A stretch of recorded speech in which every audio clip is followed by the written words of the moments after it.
Tá. Então, boa noite, pessoal. Quarta-feira, né? Começando nossa disciplina de teste de software, né? Disciplina eletiva. Nosso segundo encontro síncrono, né? Tivemos o primeiro dia que conversamos um pouquinho sobre a disciplina. Depois deixei o material para leitura, né? Infelizmente, no segundo encontro, o material que seria para o segundo encontro, né? Que estava lá no SIGA, muitos de vocês não tiveram acesso, né, em função do sistema estar fora do ar.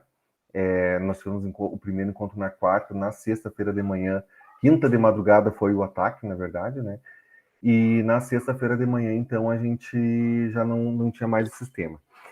Aí eu coloquei, né, na sequência mais um material para que a gente fizesse uma leitura, né? Que de fato era ali os tipos de sistema, os tipos de testes que nós temos. Tudo bom, Felipe? Os tipos de testes que nós temos, né, para que sejam conduzidos, né? E na sequência dessa discussão, a gente vai abordar um pouquinho sobre os tipos de problemas que os softwares têm, né? Que na verdade são aqueles problemas mais comuns. Então, a gente identificando quais são os tipos de problemas, a gente sabe o que fazer enquanto testagem, né? Por isso que é importante, quando a gente fala sobre teste de software, que tudo tem planejamento, né? Vocês já perceberam que quando a gente vai para programação tem planejamento, quando a gente vai para manutenção tem planejamento, que quando a gente vai para o projeto tem planejamento, e naturalmente quando a gente faz os testes também a gente tem planejamento, né? Então, há uma necessidade lá no escopo do projeto, né? Quando a gente está trabalhando na projeção daquilo que a gente está fazendo, que a gente também tenha uma intencionalidade do que é que deve ser testado, né? Então, a nossa ideia aqui na disciplina, não hoje, mas na condução, na sequência, é também ter essa abordagem, né? Saber o que é que nós devemos testar, partindo do pressuposto de alguns estudos já feitos, né? Estudos de empresas grandes, né? De empresas que têm um bom nível de desenvolvimento, como a HP, por exemplo, que ela vai identificando ali quais são os tipos de problemas que acontecem. E quando eu falo tipos de problemas, pessoal, tipos de testes, por exemplo, e a gente fala de sistemas de informação, resgatar um conceito lá do primeiro semestre, sistemas de informação não é composto apenas pelo software, tá? Esse é o que a gente tem que tirar esse mito, né? Porque o sistema de informação, ele é composto também pelo hardware, então o servidor faz parte do nosso sistema, né? Os computadores que os usuários vão utilizar fazem parte do nosso sistema. Se não é só computador, se é tablet, se é smartphone, eles também fazem parte do nosso sistema, né? Então a gente tem que ter essa visão muito bem clara. As redes fazem parte do nosso sistema, né? A gente vai trabalhar com fluxo, com tráfego. Tudo isso precisa ter uma comunicação e tudo precisa acontecer muito bem. Nós também teremos banco de dados, né, agregado isso, quer dizer, não é só o software final ali que faz essa abordagem.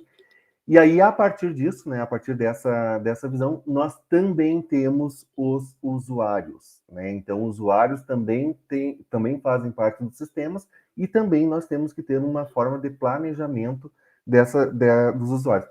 Como é que eu vou testar um usuário? Né? Como é que eu vou fazer um teste do usuário?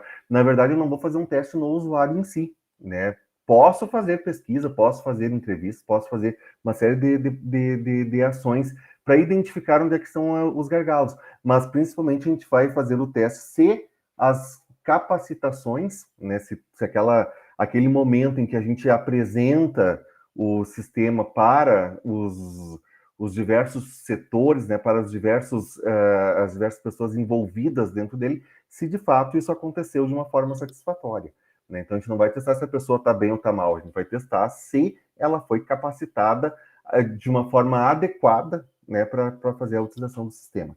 Pessoal, antes da gente entrar no artigo específico ali, queria conversar com vocês um pouquinho que são assuntos que até deixam a gente um pouco desanimado com as situações, principalmente quem trabalha com sistema, quem já...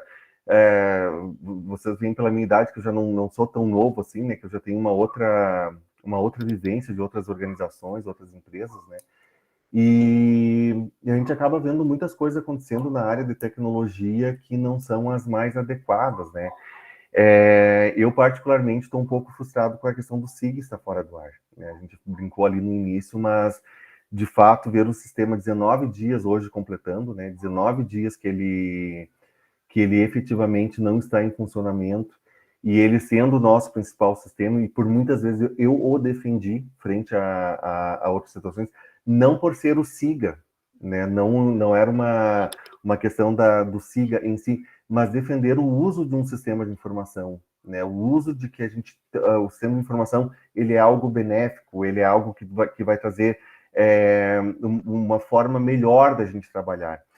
A gente sabe que quando se faz a transição de um sistema para outro, né, independente de qual sistema tem, quando a gente diz assim, olha, mas não tinha sistema nenhum, tinha, era um sistema analógico. Se tu usava a planilha do Excel, tu tinha um sistema de informação, né? Tu tinha como armazenar as informações, tu tinha como fazer a consulta a elas, tu resgatava, tu fazia backup, né, salvando uma outra cópia de arquivo. Não era o mais adequado, pode ser isso, não ser o sistema mais adequado, mas utilizar um sistema de informação, e qualquer organização que seja, né, qualquer que seja, né, vai trazer um processo de melhoria, vai trazer um processo de organização dentro das funções, das atividades que são essenciais para que determinadas organizações, determinadas empresas, determinados setores vivam, né?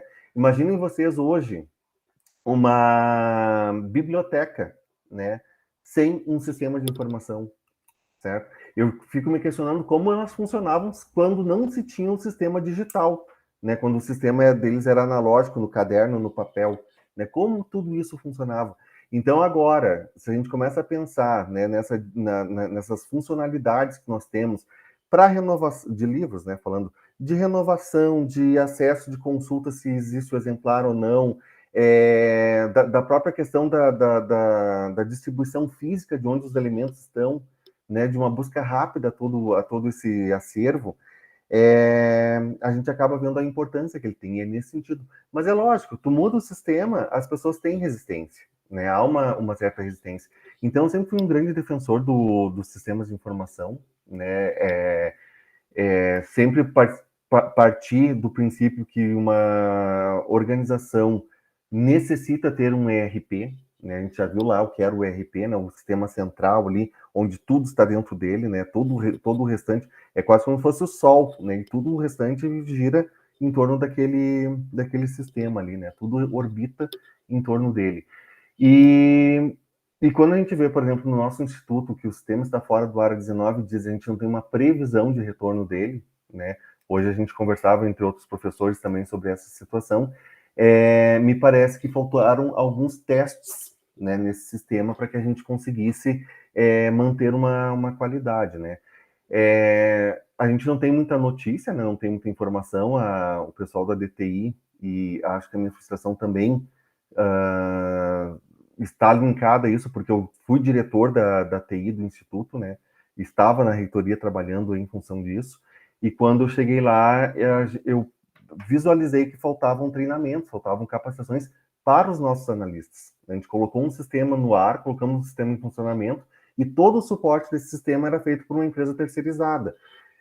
Não precisa muito raciocínio para a gente chegar a uma conclusão de que no momento que a gente precisar de alguém, né, para dar suporte ao sistema, e o sistema vai precisar de suporte, como é o caso agora que está precisando, nós não teremos o know-how, a gente vai depender de uma empresa externa para fazer isso, né?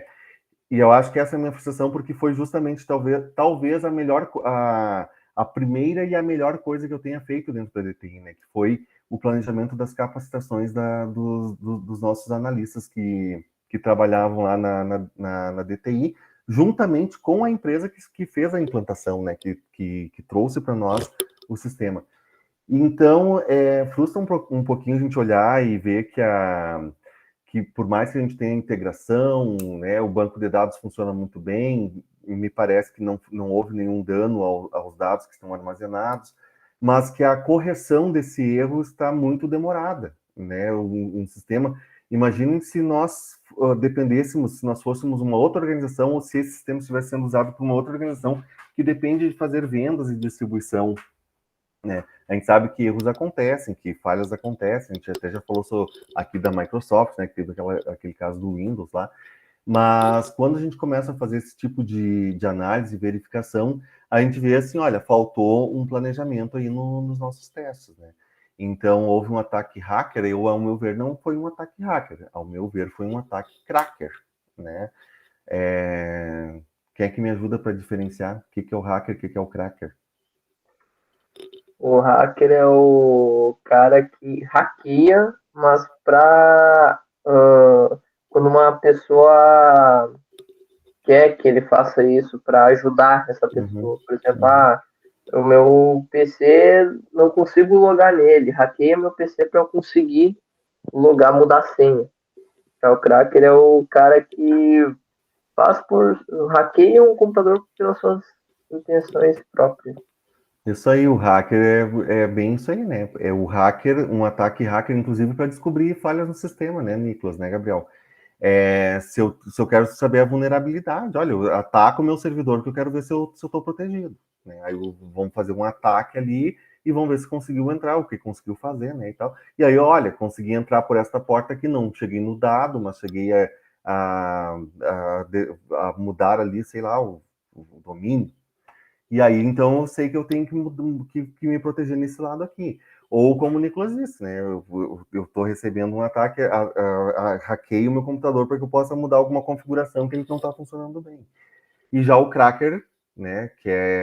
Que na verdade faz a mesma coisa, né? Ele vai fazer exatamente a mesma coisa, só que ele vai fazer um crime, né? Então, para roubar algum dado, para modificar alguma seção, para instalar algum programa, para desviar alguma informação, algum fluxo, enfim, para apagar alguma coisa do sistema. Então, o cracker ele vai ser o criminal hacker, né? Então, ao meu ver, não foi um ataque hacker, como falam, né? Eu acho que as pessoas não fazem essa distinção.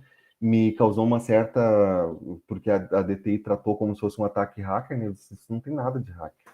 Ninguém atacou lá para ajudar o sistema, atacaram para não sei, não sabemos quem foi, né? Até brinquei com vocês no WhatsApp, né? Se foi alguém da turma, é só passar para pegar o 10 porque tá de parabéns, né? Porque eu não sei qual foi o estrago que foi feito, não sei o que aconteceu de fato. Sei que a gente não tem previsão de retorno, né? E infelizmente, eu não sei se o nome do menino agora não é Hernandes, é um colega de vocês aí que me pediu os vídeos da metodologia, né, que a gente trabalhou na sexta-feira. O pior é que eu nem tenho os links, porque estava tudo no SIG, né? Eu usava ele como a minha ferramenta. Agora, imaginem vocês que por a quantidade de vídeos que eu tenho por semana, eu vou ter que ir lá catar os links, né, para conseguir compilar uma disciplina. Quando antes no sistema de informação facilitava, né? Quer dizer, acesso ao sistema estava tudo lá. Então a gente acaba tendo essas situações, né?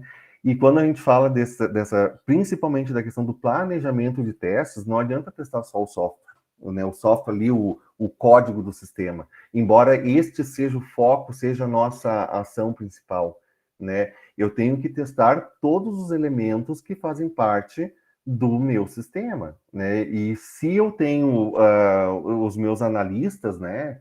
Principalmente um sistema que é comprado, né, que não foi desenvolvido por esse grupo, eu tenho que também ter programado a visualização se esses analistas estão devidamente capacitados para dar conta do sistema, né? E pelo que me parece, não estava. Quando eu estava lá, não estava, né? Eles não tinham tido nada, absolutamente nada. O sistema estava funcionando. Para vocês terem uma ideia, foi 2018, 2019, quando eu fiquei lá, né? Até setembro de 2019.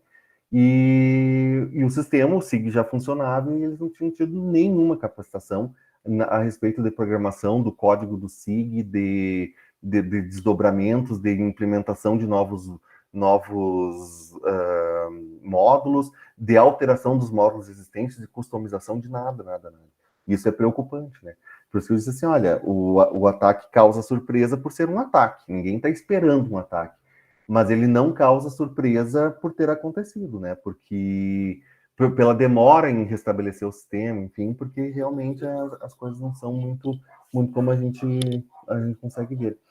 E só para fechar um pouco desse comentário que eu estava fazendo de sistemas, eu trabalhei em duas instituições antes, duas não mais até, né? Mas duas que eu fiquei por mais tempo, né? Na verdade, foi a que eu fiquei o segundo e terceiro maior tempo. Que é a FSG, que agora virou a UniSG, né?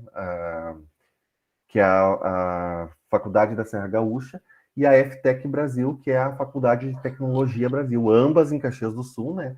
Ambas instituições grandes, né? Com vários núcleos, vários polos, e o que me chamou a atenção é que as duas organizações compraram o mesmo sistema, né? As duas organizações, elas adquiriram o mesmo sistema, que foi o da RM, e a FTech conseguiu fazer funcionar e a FSG não, né?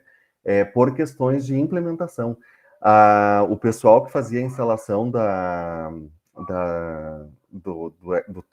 RM TOTOS, né, que é o ERP que a gente trabalhava lá, eles ficaram 3 anos em cima da FSG e não conseguiram fazer com que as coisas funcionassem adequadamente, né? E lá na FTech, que é uma faculdade com a mesma estrutura praticamente, é aluna, professor, sala de aula, lá funcionava tudo muito bem. Né? Lá o sistema era perfeito, né? Ele funcionava muito, muito bem, né? Tudo aquilo que a gente tem no SIGA, tinha, né? No SIGA, a gente conseguia ter lá num formato muito parecido, muito próximo. Assim. E, inclusive, o RM conversando com outros sistemas. Então, quando a gente fala assim, principalmente nessa questão do teste do software, não significa que o software, que o sistema é bom, o sistema é ruim, que o software é bom, o software é ruim. Muitas vezes vai funcionar num determinado local e não vai funcionar no outro. Por quê? Porque existem 1000 regras, porque existem 1000 implementações, porque o grau de customização é muito alto. Um dos problemas que nós temos no SIG do IFAR é o grau de customização que foi feito. Né, a lógica do SIG lá na UFRN, onde ele foi desenvolvido, primeiro que é uma lógica universitária. Nós temos a lógica universitária para os cursos superiores e temos a lógica técnica para os demais cursos, né? E ainda a gente tem o técnico integrado, subsequente ainda o ProEjo. Então, são níveis que a UFRN não trabalha, né? Níveis que eles até têm um curso técnico agora lá e desenvolveram um módulo específico para ele. Mas quanto mais customização tu faz no sistema, toda vez que ele tiver uma atualização, tu vai ter que mudar todas aquelas configurações de novo. Né? Tu vai ter que fazer todas aquelas adaptações para que o sistema não continue rodando no formato que funcionava. Por isso que muitas vezes vocês dizem assim, olha, era para aparecer o logo do, sei lá, o logo do IF aqui no canto. E lá pelo tanto tu abre, está o logo da UFRN. Por quê? Porque a customização, toda vez que for fazer o pacote, vai estar com o logo aquele lá. Então, toda vez que fizer a atualização, tem que ir lá trocar as logomarcas. Isso já está superado, né? Mas é só um exemplo para a gente entender o porquê que o grande número de customizações muitas vezes podem gerar um problema, né? E certamente nós estamos passando por isso, porque no momento em que fizerem um pacote de atualização do SIG, né, fizerem esse desenvolvimento, testarem isso, né, está funcionando, né, saiu lá um parecer, olha, a equipe de testes deu um parecer favorável que o sistema está adequado de acordo com o funcionamento que deveria ter. Ainda em cima disso, todos os pacotes que usam essa atualização vão ter que ser alterados, né? De acordo com a customização que eu tenho. Ou seja, eu tenho que adequar esse pacote que vai vir bruto lá da UFRN, para aquelas adaptações que eu já tinha feito antes, que eu vou ter que fazer no código novo de novo, né? Então, a documentação, ela se torna importante também por isso, né? Também por essas situações. Mas, enfim, é quase usar o exemplo do SIG para a gente entender, né, a importância que os testes têm, né, a importância que se faz dentro dos testes, e que realmente a autonomia, né, de uma equipe de desenvolvimento, ela é algo muito importante, né, de suma importância para a sobrevivência do sistema. É comum, tá? É comum que quando a gente faça a aquisição de um determinado sistema, independente da área que a gente esteja falando, né, que a gente também contrate, junto com isso, a manutenção. Né? Por quê? Porque em um determinado momento a gente vai estar usando o sistema, ele vai apresentar uma falha, né? A gente vai testar essa falha para ver o comportamento que o sistema tem, e aí, com base nesses dados, vai ser analisado, né, vai ser feita uma análise para que se reproduza essa falha, para que a gente possa corrigir e fazer a atualização do sistema. É basicamente assim que funciona.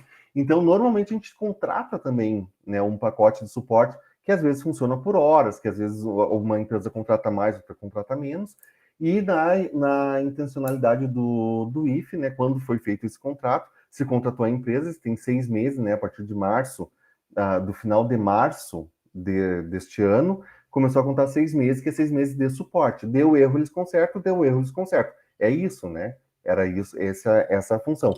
No caso, nessa situação, a empresa vai dizer o seguinte: olha, nós só instalamos o sistema, e o que aconteceu não foi um erro, né? O código que a gente recebeu da UFRN era exatamente o código que está executando o processo. Então, quem tem que corrigir é o UFRN, né? Então, vai tendo esse jogo aí até se chegar a uma determinada situação. Mas, de fato, a gente fica um pouco apreensivo com tudo, porque acontecem essas situações, né? Para desespero, né, de quem utiliza. E eu já estou prevendo que a gente vai finalizar o semestre usando planilhas eletrônicas. Nome, né, nome do aluno, nota 1, nota 2, média e frequência. Né? Não sei, frequência não vai precisar porque a gente está no remoto, né? Então, até segunda ordem, a frequência ela não reprova. Mas, né, a gente está sem uma perspectiva e isso deixa a gente um pouco frustrado em relação a isso. Bom, alguém tem algum comentário? Alguém quer se pronunciar?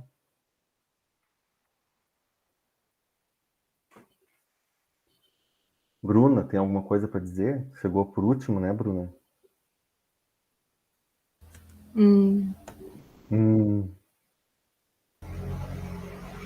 Vai, Bruna. A Bruna, nossa desenvolvedora, nossa analista em sistemas para a internet. Qual é o Não teu foi posicionamento? Hanswer, professor? Não sei, Lucas. A gente não tem muita informação. Aí, hoje de tarde, a gente estava num grupo. Eu manifestei a minha opinião, sabe? Eu disse assim: olha, a gente tem erros muito grandes. Sabe o que deixa chateado, pessoal, quando a gente lidera uma equipe, que era o meu caso lá, era muito difícil de trabalhar com o pessoal. Eu tinha um problema muito grave, que primeiro que eles viam assim: ó, o que o Thiago veio do campus aqui para a reitoria, seu diretor de TI? Então, o primeiro embate que eu tive com eles foi esse, né? Eles queriam que fosse alguém da reitoria para a reitoria, né? Então, eu tive que fazer todo um trabalho ali de socialização e tudo mais, mas era a questão do povo não, assim, do tipo, tudo era problema, sabe? Não tem capacitação. Tá, ok. Agora a gente conseguiu a capacitação. Ah, a capacitação não é boa. Ah, faltou carga horária. Ah, mas o instrutor não trabalhou isso com a gente. Sabe? Então, é só problema, só problema. O analista tem que ver a solução, sabe? O analista tem que dar a solução. O analista não tem que ficar parado no problema. O problema é o start, é onde tudo começa, né? Todos os projetos de vocês vão partir de um problema. Não é assim na metodologia, o pessoal que estava fazendo agora no segundo semestre, a gente parte do problema, né? Sem ter problema, sem ter analisar se esse problema é importante, sem fazer toda essa análise, a gente não vai para frente. Então, o problema é inicial. Agora, a gente tem que apresentar a solução do problema. Essa é a nossa profissão, né? Nós estamos estudando em todos os momentos para dar a solução para determinados problemas. Seja criar algo novo, né? Seja configurar algo que já existe, ou seja, modificar algo que já existe, mas é baseado em um determinado problema, né? Se não tem problema, a gente não tem que fazer, né? Então é muito nesse sentido, né, Lucas? Então o meu problema lá com eles era bem essa ponderação que isso não é, porque eu não vou fazer isso, eu não vou fazer curso EAD, eu não vou fazer curso assim, eu não fiz Java, eu não sei Java, e o SIG é todo em Java, né? Então a gente não tem informação. Hoje a gente não tem muitas não tem como fazer uma análise mais profunda, né? A gente tem o que eles dizem: olha, está sendo feito, está sendo testado, está sendo identificado, a correção foi criado um grupo para isto, está sendo feita a identificação. Só que fato é, por exemplo, vocês estão com a minha tela compartilhada aí, né? Eu tenho a impressão que, deixa eu ver aqui,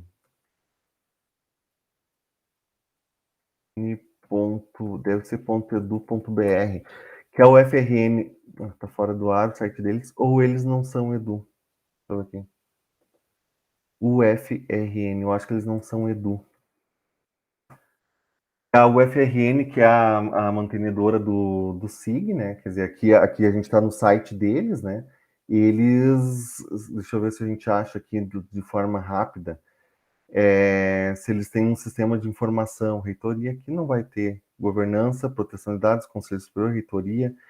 Eles têm, vamos ver aqui no acadêmico, vamos ver aqui no ensino, vamos ver aqui docentes, o que eles têm aqui.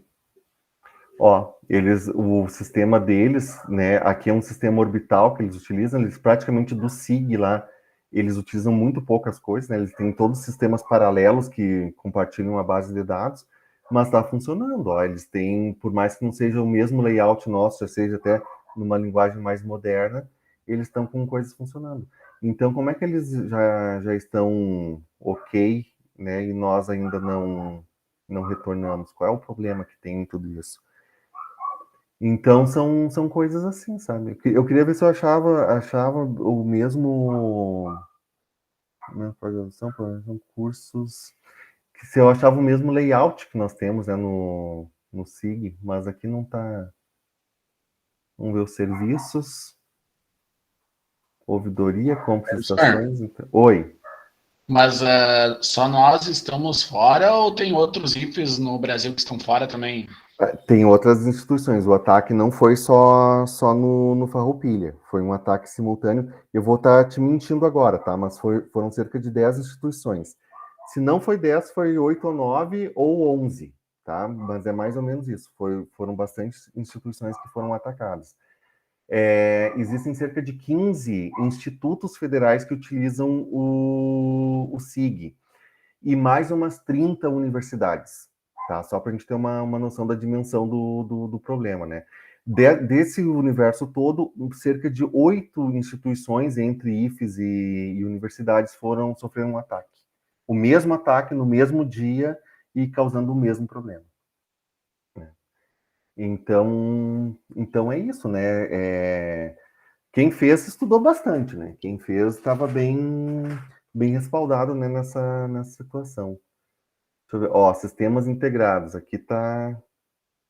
Vamos ver. Transparência, portal transparência, comissão de. Ó, o SIGA deles, ó. Aqui a gente está trabalhando com o site. Ó, o deles está funcionando, né? Eles são os desenvolvedores do SIG. Né? Talvez, claro, eles não sofreram um ataque, né? Não tinha, mas o sistema apresenta a mesma vulnerabilidade. Né? Então, teve outras instituições que eles entraram exatamente em todas do mesmo formato.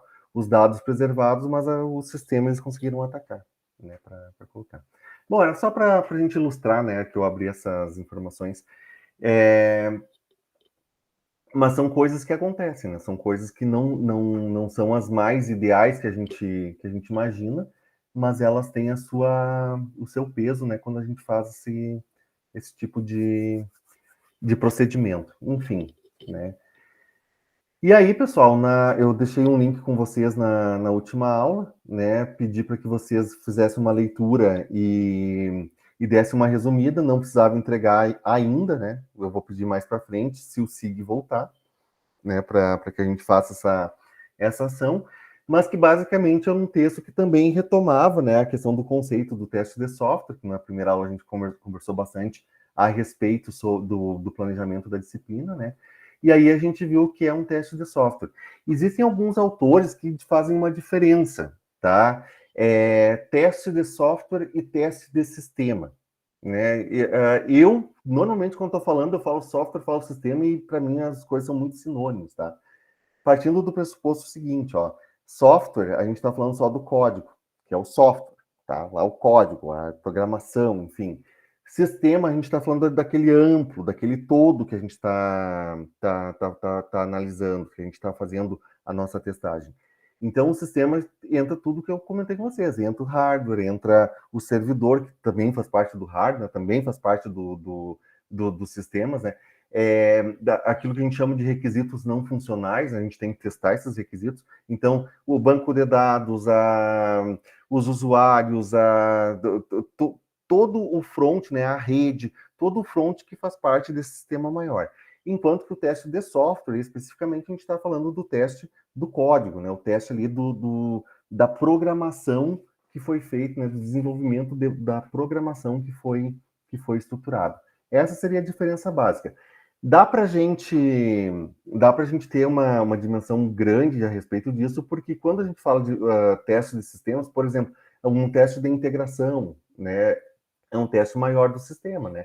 Se tudo está conectado, se comunicando, né? Mas quando a gente fala de software, eu também tenho integração no software, né? Eu também tenho um módulo e outro módulo, eles precisam conversar, porque compartilham informação, por exemplo.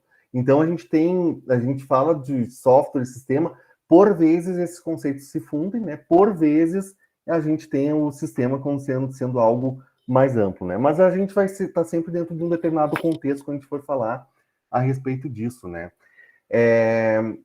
Qual é a ideia, né? A ideia básica de um teste de software é reduzir o número de erros que o sistema apresenta, né? Quer dizer, se eu tenho um sistema de informação ou um software que seja, né, no conceito que a gente está trabalhando agora, se eu tenho um determinado software, por que eu vou testar ele? Naturalmente, eu quero manter a qualidade, né? Então, eu falei para vocês que qualidade é uma palavra-chave para nós. Eu quero manter a qualidade. Manter a qualidade significa reduzir o número de problemas que eu posso ter, né? Então, basicamente, é isso que a gente faz. Então, um teste de software, né? Ele não é ele é para que a gente anteveja problemas, certo? Que podem, no futuro, me causar um dano maior. Então, eu vou antever problemas. Por isso, a equipe de testagem, né? Não deve ser o mesmo programador. Pessoal, uma coisa que vocês devem ter em mente, principalmente pessoal que for para a área de programação, se aplica em tudo, tá? Se aplica em hardware, em servidor, em configurações, tudo. A lógica que a gente utiliza dentro da questão do desenvolvimento é a seguinte: qual é a regra geral, certo? E a gente vai programar essa regra geral. E agora eu vou trabalhar com todas as exceções, certo? Basicamente é tudo isso. E todas as regras gerais, toda regra geral e todas as exceções a essa regra devem ser testadas, né? Naturalmente, basicamente, a gente tem essa situação. O que é uma regra geral? Por exemplo, tá? Pegar o exemplo nosso ali, a nossa norma ali do IF, que é um contexto que a gente compartilha.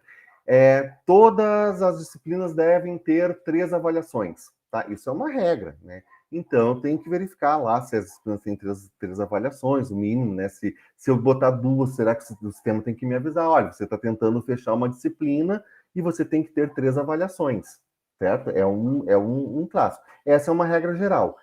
Agora, a gente tem algumas exceções. Botar uma exceção. Estágio é uma exceção. O estágio não tem 3 avaliações, né? Pode ser que tenha. Até 4, até 5, mas as outras disciplinas, no mínimo 3. Também pode ter 4, 5. Mas o estágio pode ter uma avaliação só, né?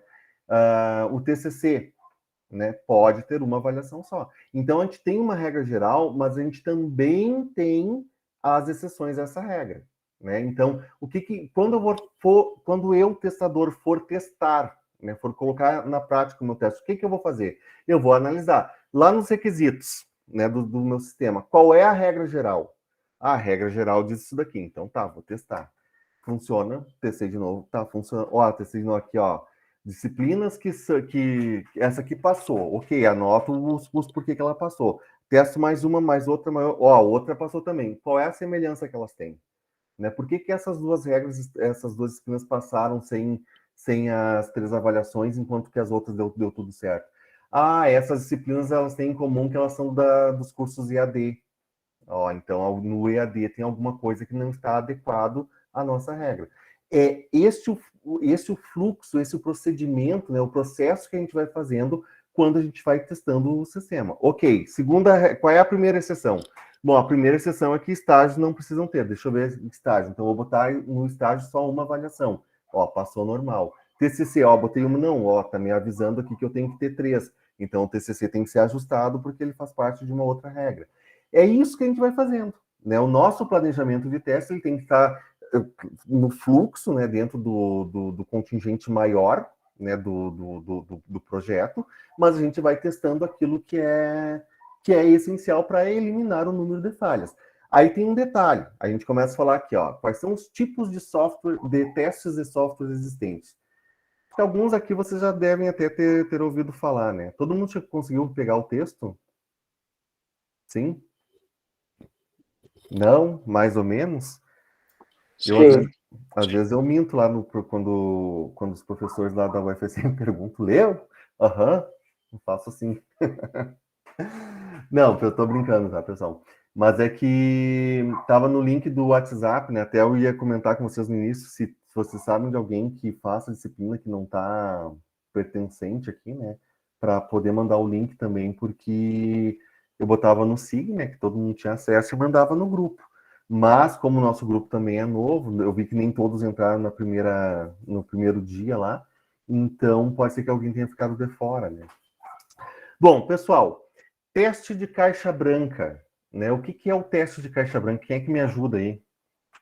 O que fala o teste de caixa branca? Quem é que já fez um teste de caixa branca?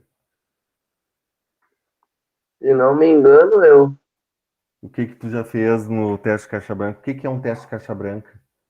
Olha, pelo que eu entendi, é o que? Nós vamos, às vezes, dar um bug no código, ou a gente tem que revisar o código. Daí a gente vai no código-fonte e vai programando ele, vai vendo etapa por etapa se está transmitindo as informações corretamente. Por exemplo, se está transmitindo as informações, os dados corretamente para outra função, e se está mostrando para o usuário de forma correta a informação. E o pessoal que estava na Bug Cup aí, primeiros parabéns, né? Os grupos que participaram aí, as equipes que participaram e trouxeram aí é medalha? Não sei, não é medalha, né? Ou é? Não tem ninguém que participou da Bug Cup aqui? Não? Não sei. Mas a gente trouxe duas medalhas, né? A gente venceu duas equipes. O pessoal lá na Bug Cup faz isso que o Nicolas comentou, né? Eles fazem um teste de caixa branca, né? O que é o teste de caixa branca? É fazer com que o código, né? Que a gente consiga testar o código do sistema.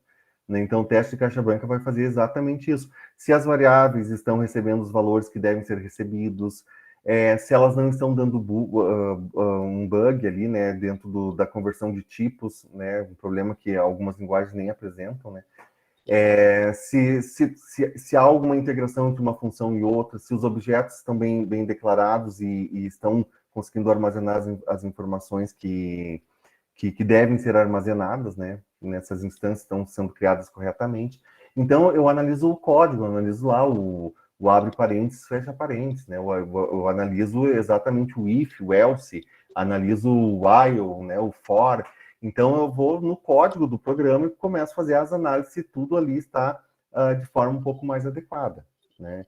Isso é o teste de caixa branca, é um teste que a gente precisa ter um conhecimento, né, de programação, a gente tem que ter um conhecimento de como não precisa nem ser o desenvolvedor, como eu falei para vocês, mas pelo menos entender a lógica daquele desenvolvimento, então preciso estudar aquele código para entender se ali está efetivamente tudo mapeado, né? Enquanto que o teste de caixa preta, ele vai ser o quê? O que vai ser o teste de caixa preta? O teste sem acesso ao código. Isso aí, ou seja, é como se fosse a caixa preta de um avião, né? Então ela é fechada, ela não tem informação alguma, né? Não, a gente não tem informação alguma do código de como as coisas estão analisando, e é um teste que eu não preciso ter o conhecimento da programação, mas eu tenho que ter o conhecimento do negócio, né? Eu tenho que ter o conhecimento das regras que foram implementadas, né? Como é que isso aqui deve funcionar? E aí eu vou trabalhar basicamente com entrada e saída da informação, né? Eu vou analisar. Se eu colocar aqui as 3 notas, né, do aluno, tem que sair a média, né? O cálculo da média tem que ser calculado de forma correta, né? Ah, mas a média era ponderada. Ok, então a fórmula é essa daqui, então a nota tem que ser essa daqui. Está calculando correto, né? Então, eu não trabalho sob o ponto de vista do código em si, mas eu trabalho sob o ponto de vista da análise daquelas informações que foram colocadas no sistema e com os cálculos, né? Tudo que foi gerado, inclusive se eu consigo depois resgatar essas notas, né? Então, eu não vou trabalhar com um nível de programação, nem com nível de banco de dados, enfim, é simplesmente com se eu consigo calcular uma informação correta, né, processar ela, armazenar ela de forma correta e resgatar ela de forma adequada. Não há uma necessidade, né, do conhecimento de programação, embora se eu tiver,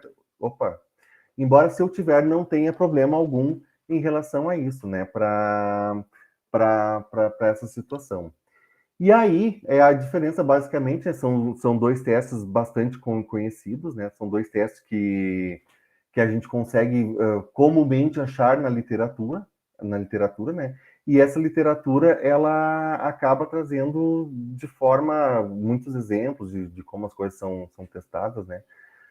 O teste de regressão, né, que esse é aquele teste que a gente faz durante a programação, né? Eu acho que até foi o Vitor que comentou na última aula, né? Ah, mas eu a gente até testa quando o programa, sim, testa, né? O programador, ele também tem que fazer dentro da análise dele, fazer as verificações se o sistema está funcionando ou não, né? Ele não chega a ser o teste de caixa preta porque o sistema está em desenvolvimento, né? Então a gente faz um teste como se fosse um de trás para frente, né? O sistema não está pronto, mas a gente já começa a fazer os primeiros testes deles, né? Ele é para justamente ele fala uma frase ali, para evitar problemas imprevistos, né? É recomendável fazer o teste de regressão, mesmo se a modificação for pequena. Então, toda vez que eu vou programar, né? Toda vez que o programador estiver ali com a mão no código, né? Ele já faz um primeiro teste, né? Esse é o primeiro teste que o sistema passa.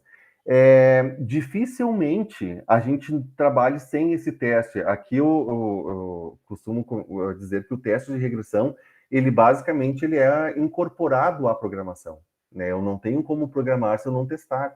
Eu não tenho como codificar e dizer, tá pronto, leva. Não, no mínimo um primeiro teste eu faço. O detalhe é que muitas vezes dentro do teste de regressão a gente acaba evidenciando apenas os problemas mais corriqueiros, né? Aqueles que dão na regra geral, por exemplo, né? Então, por quê? Porque eu fiz ali a regra, testei, fiz uma segunda regra ali, testei e deu. Eu não testei outras integrações, outros cálculos, enfim, coisas mais aprofundadas. Esse é uma limitação, mas que já é um primeiro, digamos, fator de validade do sistema, né? Quer dizer, a partir do momento em que eu fiz esses primeiros testes, estou desenvolvendo, fiz esses primeiros testes, e o sistema se comportou de uma forma minimamente de acordo com o esperado, eu posso colocar ele para um fluxo seguinte, né? Eu posso deixar que ele siga, né, para testes mais robustos, né? Enquanto que se eu estou identificando que o sistema está com erro, né? Programa e não deu, então ele continua ali na programação, né? Continua no desenvolvimento. É o teste ali no momento, né? No just in time. Só se a gente fosse diferenciar, né? Vocês viram que ele se parece bastante com o teste de caixa preta, né? Desculpa, com o teste de caixa branca, a gente tem acesso ao código. Mas se a gente fosse fazer uma diferenciação, que o teste de caixa branca ele é feito depois que o sistema já está pronto, né? Depois que o sistema já está, digamos, já dei ele por finalizado. Então, essa seria a diferença. Mas o processo, né, a forma, a identificação ali do linha a linha do código, né, a gente consegue fazer nesse formato, né? O teste de usabilidade, que na verdade é feito feito por quem usa o sistema, né? O próprio nome já nos traz usabilidade. Quer dizer, se eu tenho funcionalidades que foram desenvolvidas para uma determinada ação, eu tenho que saber se as pessoas que vão usar o sistema conseguem fazer essa ação, né? Aqui no teste de usabilidade, desde a interface, né? Quer dizer, a integração com outros dispositivos, com outros softwares, né? É muito comum que a gente consiga importar ou exportar planilhas, né? Então, eu tenho um determinado dados aqui, eu tenho que exportar. Será que está exportando de forma correta para a pessoa depois poder abrir num Excel, num Calc, né? lá no Google, enfim, será que tudo está acontecendo de forma que eu possa dizer que está sendo validado esse sistema, né? Então, ele traz para nós essa projeção, né? Traz para nós essa possibilidade da gente fazer a usabilidade, quer dizer, o layout está adequado. Se eu abrir ele no notebook, abrir ele no meu smartphone ou num tablet, está responsivo, né? Se é para ser responsivo, também não sei, né? Mas ele está funcionando de forma adequada sob o ponto de vista do usuário final. Quer dizer, agora eu já não estou preocupado com o teste ali, com o cálculo, enfim, eu estou preocupado se o layout dele está adequado, se ele está, se as pessoas que vão fazer o uso dele estão sendo familiarizando, né, com essa interface. E aí surgem conceitos, né? Vocês estão fazendo ou já fizeram disciplina de interação homem-máquina, né? Ou interação humano-computador, né? Quando eu fiz, chamava homem-máquina, né? Interação homem-máquina. Na verdade, muitas das coisas que são faladas, né, dentro desses aspectos saem de testes de usabilidade, né? Mas e se fosse assim, e se funcionasse desse jeito, e se a gente fizesse nesse outro formato? E aí surgem novas possibilidades de uso, né? E inclusive de outros equipamentos, né? Por exemplo, ninguém imaginava que fosse existir o mouse, né, quando o computador só tinha teclado, né? O mouse era algo que não existia, simplesmente ninguém pensou num ponteiro no computador ali, né? E surgiu o mouse, né? Então ele revolucionou ali as ações, mas sempre baseado naquela pergunta. E se funcionasse assim, então não seria mais fácil usar se tivesse esse dispositivo, esse equipamento, né? E aí se foi feito alguns desenvolvimentos. Para nós, né, hoje, quando a gente fala principalmente de sistemas mais organizacionais, né, sistemas de gestão, né, sistemas integrados de gestão, né, os SIGs da vida, né, a gente acaba falando bastante sobre esse tipo de possibilidade, né, para colocar. E eu comentei com vocês também, né, lá no nosso plano de ensino, que hoje em dia existem muitos testes que são automatizados, né? Até eu fiz um comentário que existem algumas, né, projeções em relação a isso, algumas previsões em relação a isso, que a área de teste seria uma área extinta, né? Uma área que se extinguiria, né? Sob que ponto de vista?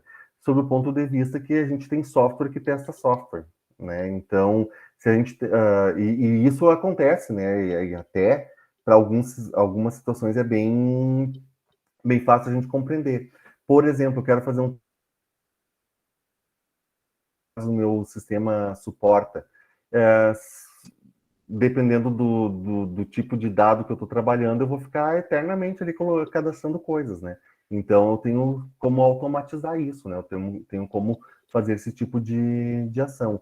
Se eu tenho uma projeção de dados de entrada e dados de saída que devem ser feitos, eu tenho softwares que podem me ajudar a fazer esse tipo de ação, né? Isso tanto, ali ele fala nos benefícios, né? Evitar o trabalho repetitivo, né?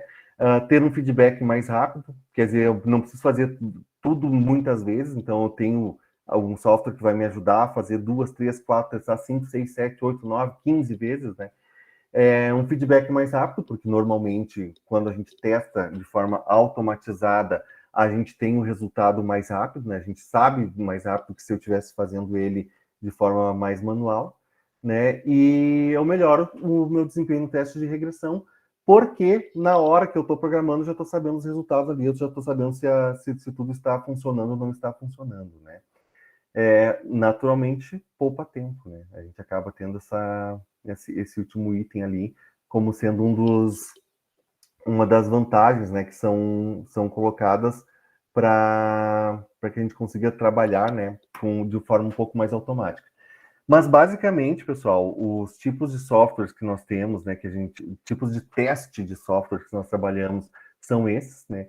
O teste de caixa preta, o teste de caixa branca, o de regressão e o de usabilidade são 4, digamos assim, principais, né? 4 grandes eixos que a gente tem. Eles podem se desdobrar em vários outros, né? Eu trouxe aqui o livro da Figure, que a gente tem lá no Instituto. Ele vocês conseguem ver? Só para ver a capa. tá só no meu rosto ali, né? Mas a Shelly Figger, né, ela traz uma abordagem, um desempenhos sobre testes de software, enfim, e fala, né, na importância do planejamento, na importância das ferramentas, na importância dos dados de entrada e dados de saída, fala sobre a qualidade que os testes geram, né, que na verdade esse é o nosso objetivo, né, nós queremos ter um software com qualidade, quanto mais testes forem feitos, menos erros eu terei, né, mas para isso os testes também têm que ser bem conduzidos, a gente tem que ter qualidade no teste, né, que a gente está fazendo, e depois ela parte, né, ela é uma das autoras que fala sobre essa divisão do teste de software e do teste do sistema, e aí quando ela entra no teste do sistema, né, porque ela trata o software basicamente como código-fonte, né, se o código-fonte está adequado, aí sim ela começa a falar sobre as questões de testes de integração, que daí também nos interessa, né? Os testes de integração, os testes de controle, a formação da equipe de testes, né? Ela vai trazendo uma série de aspectos para nós que também fazem parte do nosso estudo, né? E quais são as ações, né, que essa equipe deve desempenhar. Então, na sequência, tá? Na sequência para a semana que vem, a gente vai trabalhar um pouco com a questão dos testes de sistema, certo? Partindo não só do código-fonte, como a gente viu aqui, mas indo um pouco além. Eu vou trazer alguns exemplos para a gente dar uma trabalhada e mando também o texto para vocês no grupo, certo? Talvez amanhã pela tarde, eu já faço uma compilação ali de um texto, de um recorte do texto, não adianta colocar também um artigo inteiro, mas um recorte interessante do texto, para que a gente também tenha ele como base para a nossa discussão da semana que vem. Pessoal, fiz palestra aqui, né?